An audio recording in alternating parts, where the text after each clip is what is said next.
नमस्कारः। मम नाम प्रीतिः।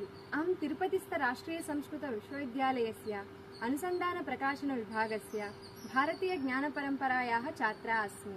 भारतसर्वकारस्य IKS डिविजन् द्वारा योजिते IKS इंटर्नशिप् मध्ये अहं भागं गृहीतवती आसम्। तत्र अहं 5 पत्राणि यावत् लिखितवती।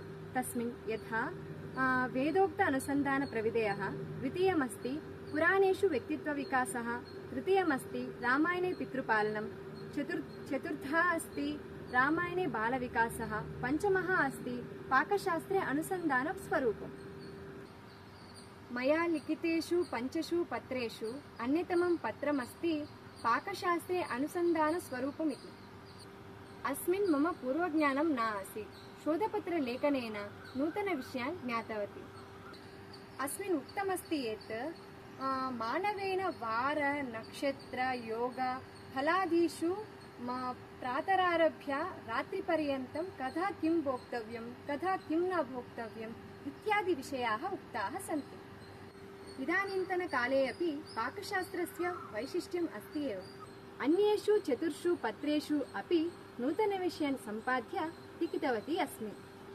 अनेन मम जीवनस्य भोजनशैली अपि परिवर्तिता अस्ति। एतादृशनूतनविषयान् ज्ञातुम् IKS डिविजन् द्वारा अवसरः दत्तः आसीत्। अतः तेभ्यः धन्यवादः।